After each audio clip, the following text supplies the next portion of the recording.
मेरे परम प्रिय दर्शकों, आज मैं माफियाओं के कारनामों के बारे में, जिनके चर्चे देश और दुनिया में अक्सर होते रहते हैं, और यूपी में तो माफियों का साम्राज्य रहा है, जो कि कांग्रेस और समाजवादी पार्टी मुलायम सिंह के प्रमुख रूप से दोस्त रहे हैं। तो माफियों के कारनामों के चर्चे मोरियो पूजो के उपन्यास पर बनी विश्व सिनेमा में कालजयी माने जाने वाली फिल्म गॉडफादर के नायक माफिया डॉन कॉर्लियोन को कौन न जानता होगा। अपने यहां भी मुंबई के हाजी मस्तान और करीम लाला से लेकर बिहार में शहाबुद्दीन और आनंद सिंह तथा उत्तर प्रदेश में रघुराज प्रताप सिंह उर्फ राजा भैया तक की करतूतों के किस्से दशकों से सुने जाती रहे हैं। पर हाल में के वर्षों में खासकर उत्तर प्रदेश में इस कड़ी में जिनकी करतूतें सबसे ज्यादा चर्चा में आई हैं, वह हैं मुख्तार अंसारी। कानून व्यवस्था को चुनौती देने के साथ उसने पुलिस वालों के दिलो दिमाग में जबरदस्त खौफ बैठा दिया था। लेकिन उत्तर प्रदेश में मार्च 2022 में दोबारा में सत्ता आई और भाजपा के योगी आदित्यनाथ की सरकार ने इस कुख्यात माफिया और उसके कारनामों को जैसे अपनी नाक का सवाल बना लिया। उसी का नतीजा है करीब 4 दशक से सक्रिय मुख्तार को हाल ही में पहली बार अदालत से सजा हुई। 2003 में लखनऊ जेल में जेलर को जान से मारने की धमकी देने के मामले में इलाहाबाद हाई कोर्ट ने उसे 7 साल और गैंगस्टर एक्ट के मामले में 5 साल की सजा सुनाई। मुख्तार पिछले साल अप्रैल में तब देश भर में सुर्खियों में छा गए जब पंजाब की रूपनगर जेल में 2 साल बिताने के बाद उसे उत्तर प्रदेश की बांदा जेल में लाया गया था। उसे अंदेशा था कि यूपी की पुलिस उसे एनकाउंटर में मार डालेगी। इन्हीं आदेशों के बीच पहले उसे पंजाब ले जाया गया था। फिलहाल बांदा की जेल में मुख्तार पर उत्तर प्रदेश के गाजीपुर, मऊ, वाराणसी और लखनऊ समेत कई जिलों के कुल 59 मुकदमे दर्ज हैं। और इस तथ्य की विडंबना देखिए कि उसके खिलाफ पहला आपराधिक मामला, वह भी कत्ल का, 1988 में गाजीपुर सदर कोतवाली में दर्ज किया गया था। वहां उसने मंडी परिषद का ठेका दिलाने के लिए ठेकेदार सच्चिदानंद राय का कत्ल कर दिया था। यह मामला अभी भी कोर्ट में चल रहा है।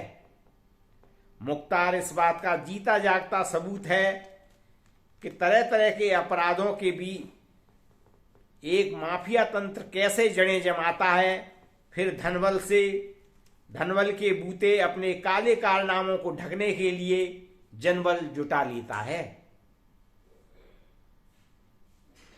एक क्लासिक मामले में तो उसने सरकारी जमीन पर कब्जा करके गोदाम बनवाया और उसे ही सरकार को किराए पर दे दिया। बेशक उसमें पुलिस और प्रशासनिक तंत्र के लोगों की मिली भगत और हिस्सा बटाई का बड़ा रोल रहता ही है।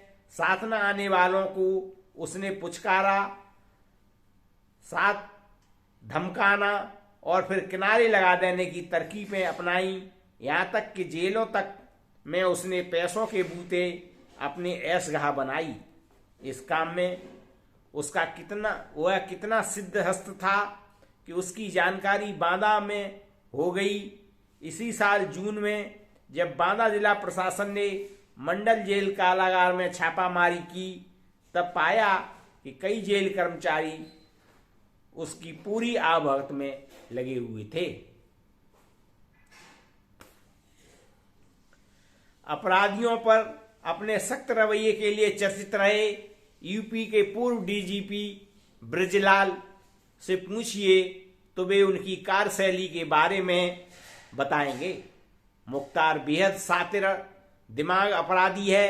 आमतौर पर वह खुद कोई अपराध नहीं करता, बल्कि करीबी लोगों के हाथों अंजाम दिलाता है। गवाहों को मारकर, खरीदकर, डराकर वह पक्ष में माहौल बनाता है।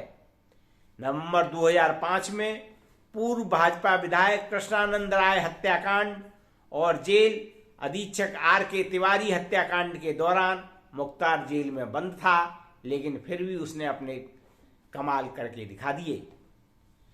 यह वही मुख्तार अंसारी है जिसके दादा डॉक्टर मुख्तार अहमद अंसारी आज़ादी की लड़ाई के दौरान 1926 से 27 तक भारतीय राष्ट्रीय कांग्रेस के अध्यक्ष थे।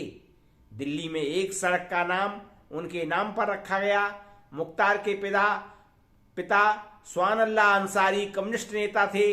पूर्व उपराष्ट्रपति हामिद अंसारी रिश्ते में मुख्तार के चाचा लगते हैं।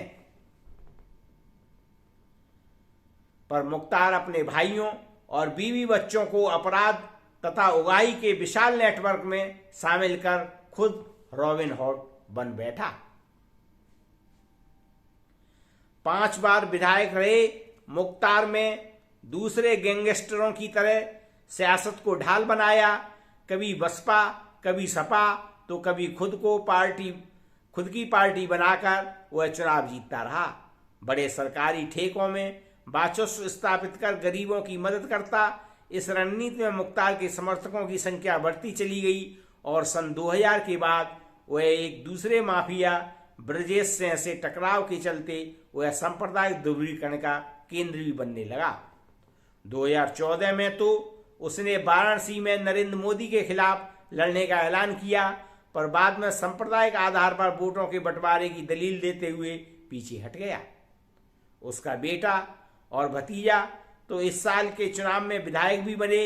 योगी सरकार अंसारी की ताकत मानी जाने वाली उसकी संपत्तियों को कुर्क और नीलाम कर रही है।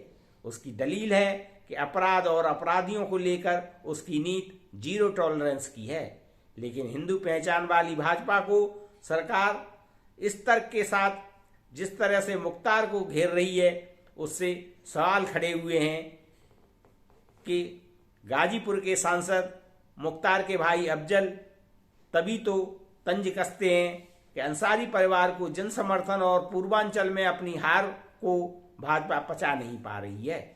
वे कहते हैं गाजीपुर को माफिया लिस्ट में नाम तो ब्रजेश सिंह और त्रिभुवन सिंह के भी हैं, लेकिन उन पर कोई कार्रवाई क्यों नहीं हो रही। इन पहलुओं पर बहसें जारी रहेंगी, लेकिन मुख्तार अंसारी पर चल रही प्रशासनिक और अदालती तंत्र का कोड़ा इस बात का प्रमाण है कि आप बहुत लंबे समय तक सिस्टम की आंखों में धूल नहीं झोंक सकते। अतः मेरे परमप्रिय साथियों, माफियाओं पर योगी आदित्यनाथ की कार्रवाई का आप कहां तक समर्थन करते हैं, इसके बारे में आप हमें कमेंट करें और सब्सक्राइब करें और लाइक करें। धन्यवाद।